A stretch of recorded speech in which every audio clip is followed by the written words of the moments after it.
Hello everyone, welcome to my channel. আশা করছি তোমরা সকলেই খুব ভালো আছো আর আমিও বেশ রয়েছি। তো আজ কিন্তু আমি একেবারেই বলতে পারবো না যে প্রচণ্ড রোদ, থাকতে পারছি না, গরম, এটা সেটা একদমই বলতে পারবো না।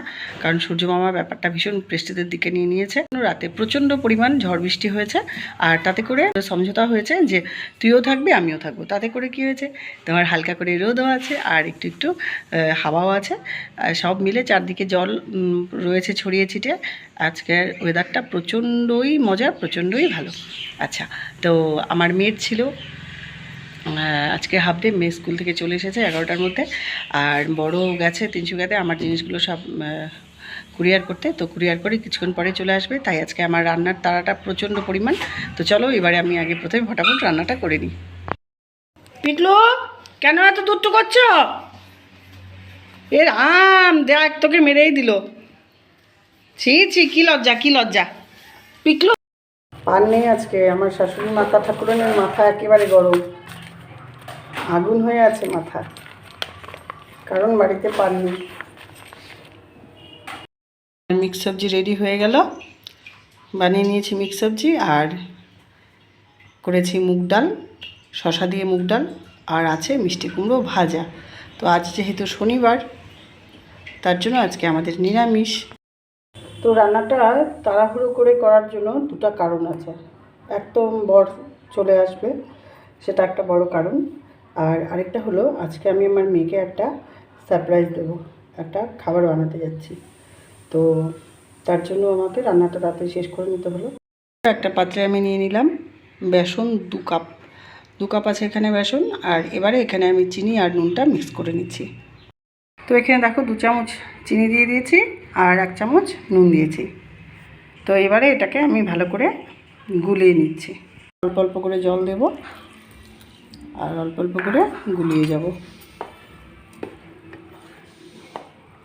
তো ব্যাটারটা বানিয়ে নিয়েছি আর এটার উপর দিয়ে এবারে একটু বলতে 1 চামচ রিফাইন্ড অয়েল দিয়ে দিয়েছি।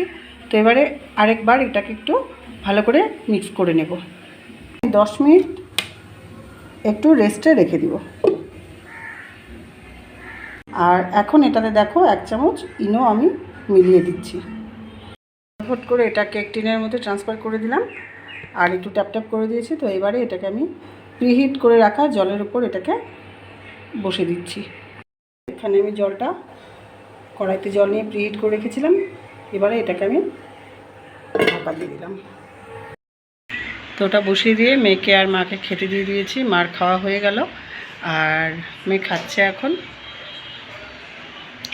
বর এলে আমি আর বর একসাথে দুজনে খাবো। হবে, এখনও হয়নি। দেখো আমি ছুরি দিয়েছিলাম, তো ছুরির মধ্যে কিন্তু লেগে ধরেছে। সেগুলো এত বদমাস, চতুর্দিকে ছড়িয়ে ছিটিয়ে পড়েছে। যাকে এখানে আমি ফোড়ন দিয়েছি সর্ষে, কারি পাতা আর কাঁচা লঙ্কা আর 1-2 লাল লঙ্কা দিয়েছি আর ভেজে নিয়ে এবারে এটাতে আমি জল দিয়ে দিয়েছি। 1 কাপ মতো জল দিয়ে দিয়েছি। তো এবারে এখানে আমি স্বাদ মতো নুন দেবো আর 2 চামচ চিনি দেবো।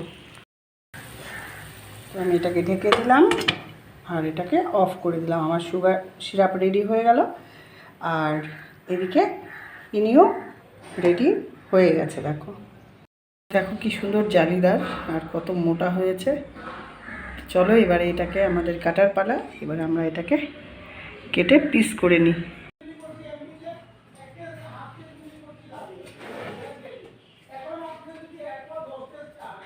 তো ফ্রেন্ডস, আমার ঢোকলা পুরোপুরি রেডি হয়ে গেছে আর আমার মেয়ে গেছে টিউশনে। তো এবার এলে তাকে এটা আমি সারপ্রাইজ দেবো। তো কেমন হয়েছে তোমরা অবশ্যই আমাকে কমেন্টে জানিও। আমি আমার মতো করে করেছি, বাড়িতে দেবো, পাশের বাচ্চারা আছে, বাচ্চাদেরকে দেবো। আর আমি তোমাদেরকে একটা কথা বলতে ভুলে গেছি, এটাতে আমি 1 চামচ লেবু রস ইউজ করেছিলাম। সেটা আমি দেখাতেও ভুলে গেছি, বা তখন ভিডিওটা করা সম্ভব হয়নি, বা পরে যে আমি বলবো সেটাও ভুলে গেছিলাম। তো সেটাই আর কি, তার জন্য আমি আবার মনে হলো এখন আমি ব্যাপারটা আমি আবার তোমাদেরকে জানিয়ে রাখলাম। তো আজকের মতো ব্লগটা আমি এখানেই শেষ করছি। সবাই সুস্থ থেকো, ভালো থেকো, আবার দেখা হচ্ছে নেক্সট ব্লগে। টাটা।